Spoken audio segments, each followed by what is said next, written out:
구도자에게 전하는 글 5장 우리가 빛을 발하나 우리가 빛을 발하나 어둠뿐이요 밝은 것을 발하나 캄캄한 가운데 행함으로. 이사야 59장 9절 말씀. 진심으로 참된 하늘의 빛을 얻기를 원하며 오랫동안 소망 가운데 기다려왔는데도 참된 빛을 얻기는커녕 이전보다 상태가 더 나빠져 슬픔에 빠진 사람들이 있습니다.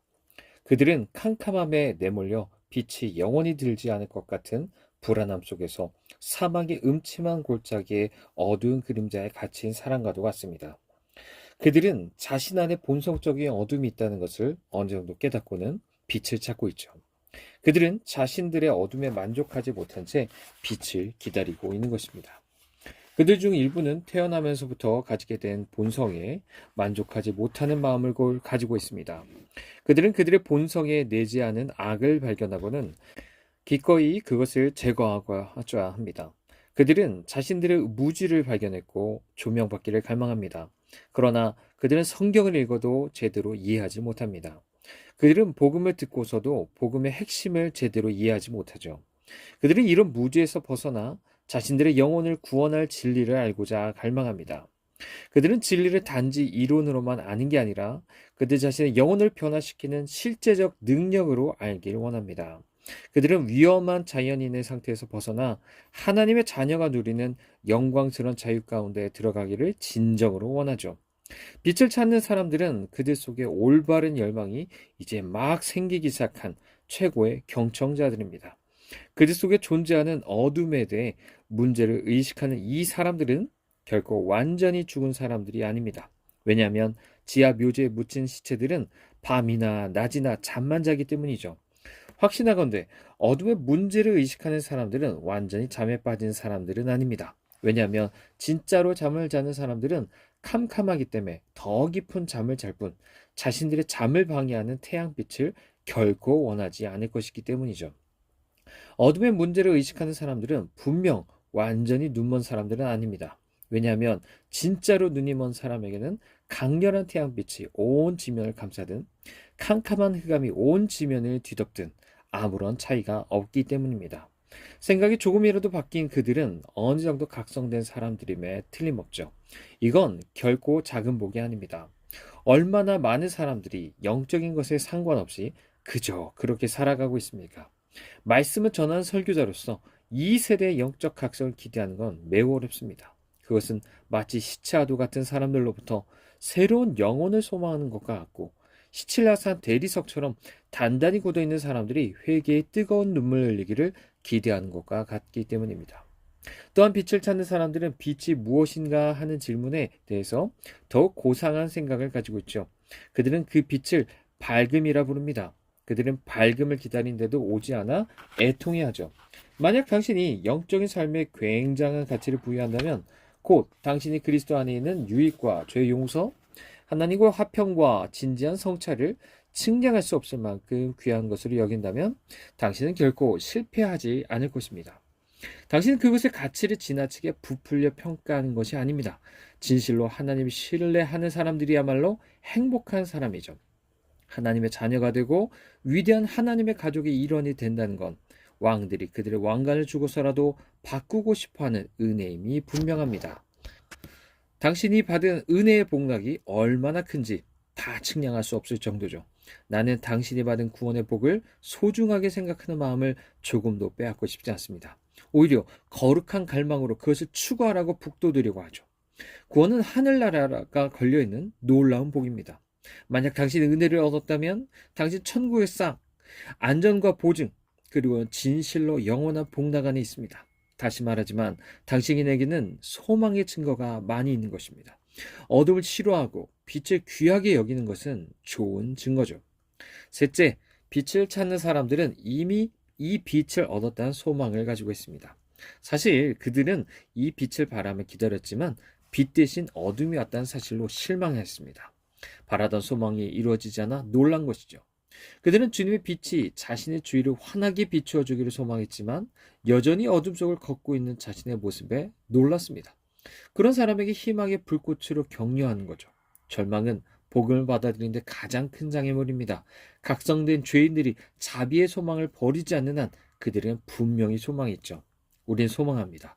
오, 진리를 찾는 사람들이여. 당신은 머지않아 보혈로 말미암는 죄 용서를 노래할 것이고 진주로 되어 있는 문을 통과하여 복된 사람들 가운데서 사랑하는 이의 얼굴을 마주 볼 것입니다. 당신 혹시 나에게 이렇게 좋은 일이 일어날 수 있을까라고 물을지 모릅니다. 그러나 마음을 가라앉히고 생각해 보십시오. 그날이 되면 당신은 그리스도가 당신의 것이라는 사실로, 비록 가장 형편이 없는 자리라 해도 그분의 백성들 사이에 당신의 자리가 있다는 사실만으로도 기뻐할 것입니다. 그날을 상상해 보십시오. 당신이 얼마나 열렬하게 당신의 구원자를 사랑하겠습니까? 그분의 발에 입맞추며 얼마나 기뻐 뛰겠습니까? 비천한 자리에서 왕자의 자리로 당신을 끌려 올려주신 그분으로 인해 얼마나 감사하며 찬양하겠습니까? 당신은 더 이상 창문으로 연회장을 들여다보면서 동경할 필요가 없습니다. 이제 당신은 연회장으로 들어가서 그리스도와 함께 먹고 마시며 선택된 백성들과 함께 즐거워할 것입니다. 빛을 찾는 사람들은 자신의 상황에 대해 하나님께 간절히 기도합니다. 이사야 59장 9절, 우리가 빛을 바라나 어둠뿐이요 밝은 것을 바라나 캄캄한 가운데 행함으로. 이건 내적인 감정의 선언이요 지존자 앞에서 느끼는 고통에 대한 솔직한 심정입니다. 비록 당신이 찾는 평화를 아직 발견하지 못했다 해도 기도를 시작한 것은 좋은 일입니다. 설령 당신이 아주 형편없이 기도하고 있다고 느끼거나 실제로 거의 기도라고 할 수 없다 해도 하나님께서는 당신의 그런 기도를 판단하시지 않습니다. 당신의 신음소리는 하늘에 이를 것이고 마음 깊은 곳에서 나온 한숨과 눈물방울들은 하나님 보좌 앞에서 효과 있는 무기가 될 것입니다. 그렇습니다. 당신의 영혼이 하나님께 부르짖고 있기 때문입니다. 하루를 시작하면서 당신은 자신이 탄식하고 있는 것을 발견할 겁니다. 오, 죄책의 짐들이 사라져버렸으면, 오, 더듬거리는 음성으로라도 주님을 나의 아버지로 부를 수만 있다면, 밤이면 밤마다, 아침이면 아침마다 이런 열망들이 계곡을 따라 내려오는 안개처럼 피어오를 것입니다. 예수 그리스도 안에서 말로 다 표현할 수 없는 구원의 혜택을 입을 수 있다면 당신은 오른팔이라도 잘라낼 것이고 오른쪽 눈이라도 뽑을 것입니다. 진심으로 하나님과 화목하게 되기를 갈망한다면 당신의 이런 갈망이 기도와 간구로 드러날 것입니다. 나는 이런 기도들이 지속되기를 소망합니다.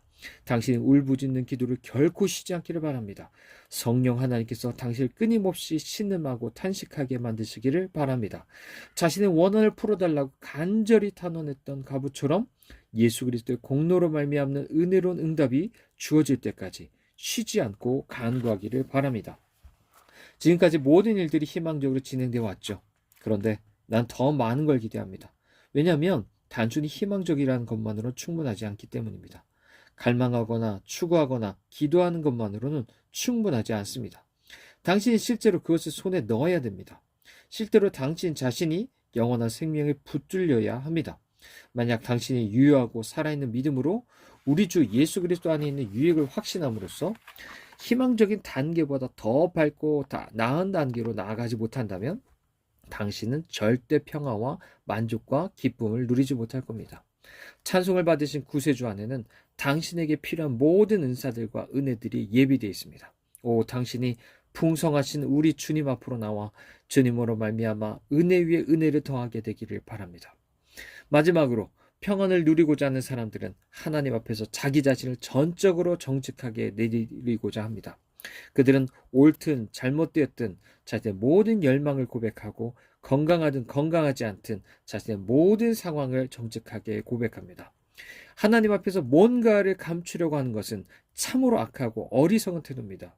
우리의 창조주로부터 우리 자신을 숨기려고 하는 모든 시도와 열망은 우리가 얼마나 하나님께 반역하고자 하는지를 보여줄 뿐입니다. 자신의 아픈 부위를 드러내 그것을 진찰하고 병이 걸린 부위를 도려내게 하십시오. 저의 몸속 깊은 곳까지 철저히 살피시고 무슨 악한 것이 있나 보십시오.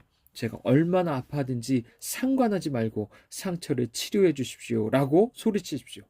바로 그런 사람이 회복될 수 있는 올바른 길에 서 있는 사람입니다.